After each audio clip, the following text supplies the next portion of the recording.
Ang Hotel ng Kadiliman. Isang gabi ng tag-ulan, naglakbay si Carlo patungo sa isang liblib na bayan sa probinsya dahil sa trabaho.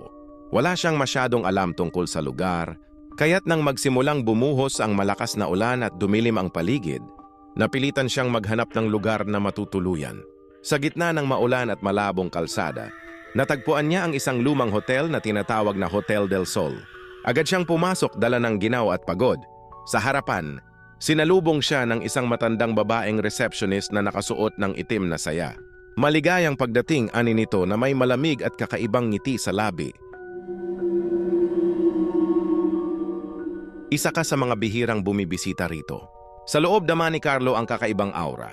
Madilim ang mga pasilyo at parang may mga mata na nakatingin sa kanya sa bawat sulok. Sa lobby may nakasabit na lumang portrait ng mga tao na tila nakatingin sa kanya kahit saan siya pumwesto. Pero sa isip niya, baka epekto lang iyon ng pagod. Ibinigay sa kanya ang susi ng room 306. Pagdating sa kwarto, malamig at amoy alikabok ang paligid. Habang inilalapag ang bag, napansin niyang may nakasulat na kakaibang simbolo sa salamin ng banyo, tila gamit ang dugo. Umalis ka na. Napalunok siya ng laway, iniisip kung prank lang ito ng mga empleyado o gawa ng naunang bisita. Pagkalipas ng ilang oras, nagsimula nang mangyari ang mga kakaibang bagay. Sa kalagitnaan ng gabi, may narinig siyang mga yabag sa pasilyo. Nang buksan niya ang pinto, walang tao.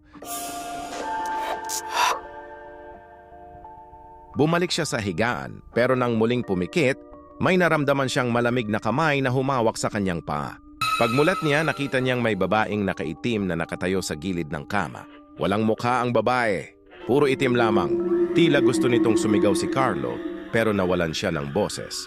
Bigla bumukas ang bintana at tumunog ang lumang orasan sa silid.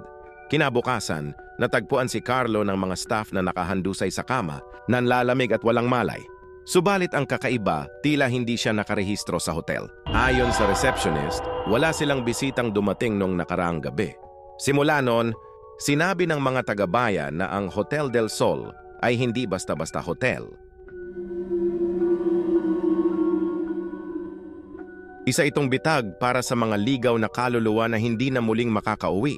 Sabi nila, kung makita mo ito sa gitna ng ulan, huwag kang titigil dahil baka hindi ka na muling makaalis.